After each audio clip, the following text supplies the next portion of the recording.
एक तो फिगर उसका ये है कि चीमा साहब सेकंड स्पीच होगी मोदी जी की कांग्रेस में, सेकंड स्पीच। देखे ना, इस वक्त जो इंडिया है ना, वो अपने सोर्सेज को यूटिलाइज कर रहा है। और जो सेकंड स्पीच देने वाले कितने लोग होंगे जरा मैं उनका भी बताना चाहता हूं कि आज तक विंस्टन चर्चिल ने दो दफा स्पीच दी है, नेल्सन मंडेला ने 2 दफा स्पीच दी है, और इजराइल के प्राइम मिनिस्टर ने 2 दफा स्पीच दी। यूटिलाइज भी कर रहा है, फॉरेन पॉलिसी को स्ट्रॉन्ग भी कर रहा है, इंटरनेशनल फुटप्रिंट उसके बढ़ते जा रहे हैं। ठीक है। पाकिस्तान क्या है, पाकिस्तान यूज हो रहा है। उसने अमेरिका को, इतने हमारे फौजी शहीद हुए अफगानिस्तान में, 80,000 के करीब हमारी जाने गई हैं। जाने गई हैं। उससे पाकिस्तान को क्या बेनिफिट मिले? क्या कहेंगे आप इसकी वजह से कि अगर बात की जाए बड़ी बड़ी ऑर्गेनाइजेशंस की, अगर बात की जाए सुपर पावर्स की, अगर बात की जाए बड़ी बड़ी कंट्रीज की, तो इस वक्त उनका रुझान हमें ज्यादा इंडियंस की जानिब नजर आ रहा है। सब लोग इंडिया की तरफ ही देख रहे हैं, और इसकी मेन रीजन ये है कि सबसे पहले एजुकेशन जो सिस्टम है इंडिया का, वो वहाँ पर देखिए, जो मोदी जी का ट्रिप है, इसमें क्या हो रहा है कि आप नोट करेंगे कि एक ऐसा वेलकम मोदी जी के लिए तैयार किया हुआ है। बहुत ही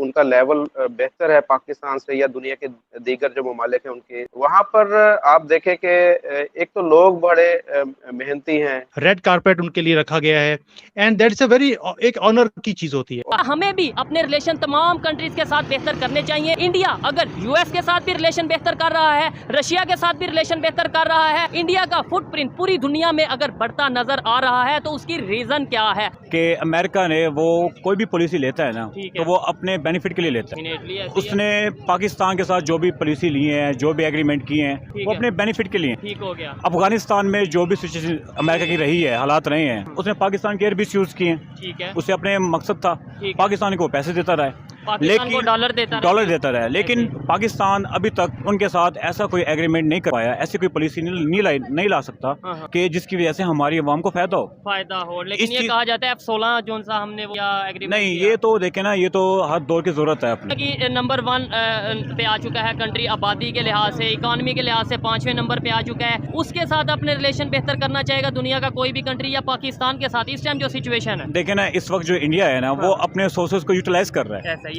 यूटिलाइज भी कर रहा है, फॉरेन पॉलिसी को स्ट्रॉन्ग भी कर रहा है। इंटरनेशनल फुटप्रिंट उसके बढ़ते जा रहे हैं। इसकी वजह यही है कि उन्होंने अपनी फॉरेन पॉलिसी को स्ट्रॉन्ग रखा हुआ है। पाकिस्तान क्या है, पाकिस्तान यूज हो रहा है। उसने अमेरिका को, हमारे फौजी शहीद हुए अफगानिस्तान में, 80,000 के करीब हमारी जाने गई हैं। उससे पाकिस्तान को क्या बेनिफिट मिला? डॉलर मिले? कुछ नहीं मिला। एक चीज, 80,000 जाने भी गई और अफगानियों को नाराज भी किया। बिल्कुल किया है। वहाँ पर आप देखें कि एक तो लोग बड़े मेहनती हैं और उनकी एजुकेशन हमसे बेहतर है, और सबसे पहले ये है कि वो कहीं भी उनकी पहले ट्रेनिंग ही ये होती है कि इंडिया के अंदर वो ट्रेंड होते हैं कि उन्हें जरूरत नहीं पड़ती। जैसे कि आपने बोला, स्किल्ड जो पर्सन जो हैं वही इंडिया से जा रहे हैं। पाकिस्तान की अगर बात की जाए तो पाकिस्तान के अंदर से जो भी लोग जाते हैं, तो ज्यादा से ज्यादा उनके पास एक डिग्री होती है, लेकिन उन्हें कोई भी यहाँ पर एक्सपीरियंस नहीं होता। और उनका जब कंपैरिजन किया जाता है इंडिया के साथ या इंडिया के दूसरे ममालिक के साथ, तो इंडियन हमसे बहुत ज्यादा आगे हो। इंडिया जो है वहाँ पर जो उनकी एजुकेशन आप देख सकते हैं कि पहले ही कि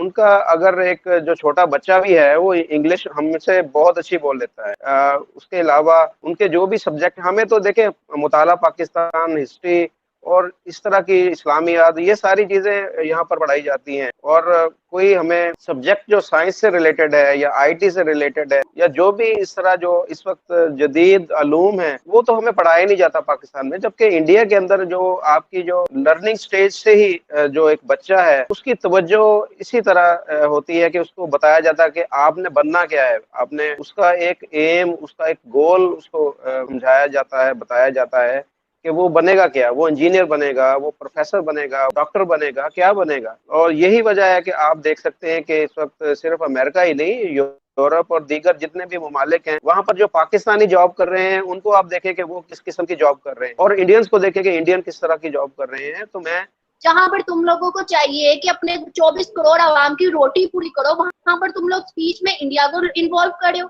कश्मीर कश्मीर कश्मीर कश्मीर। मैं आपसे एक सवाल करती हूँ निमड़ा, ये कौन सी सियासत है कि सारी जिंदगी तुम बाहर रहे हो, तुम्हें पाकिस्तान का अलिफ से बे नहीं पता, तो आके तुम कश्मीर होने लग गए हो, कश्मीर का कहने लग गए हो।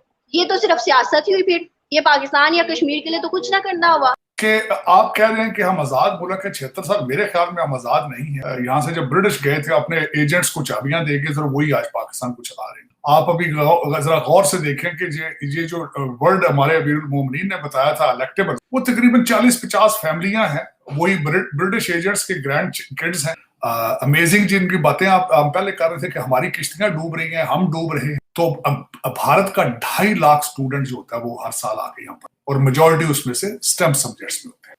हमारे भी पढ़ते हैं, लेकिन सिर्फ रूलिंग एलीट के बच्चे जो हैं हराम के कमाई पे, ज्यादातर मेजॉरिटी करप्शन की कमाई पे आके यहाँ लल्ले तल्ले करते हैं, और फिर यहाँ से मनी लॉन्ड्रिंग के नए तरीके सीख कर जाते हैं, और जाके फिर वो उसी जो उनके बाप दादा कर रहे होते हैं। आपके साथ आप भी महाभारत का हिस्सा थे, वो आपसे हटे हैं तो तरक्कियां किस तरह कर रहे हैं, बांग्लादेश किस तरह तरक्की कर रहा है, भारत तो खैर बहुत आगे चला है, उसको तो अब आप वहमो गुमान में भी नहीं है कि वो जहां जा रहे हैं। लेकिन ये कि इसमें आप सोचता हूं पाकिस्तान के बारे में तकलीफ, इस वक्त अमेरिका, IMF, वर्ल्ड बैंक जब भी पाकिस्तान से बात करेगा भारत से इजाजत लेकर बात करेगा। आपको फैटफ में जो नाक की लकीरें लिखवाता रहा है फैटफ, वो भी भारत की मर्जी से लगाता रहा है।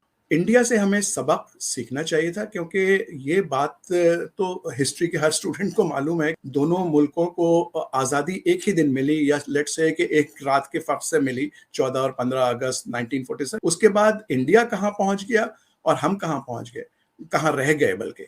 और उसके अलावा 1971 में हमारा मशरकी बाजू जो है वो हमसे अलहदा होकर के बांग्लादेश बन गया, और बांग्लादेश जिसको किसी ज़माने में एक बास्केट देश कहा था हेनरी किसिंजर ने, वो कहाँ पहुँच गया।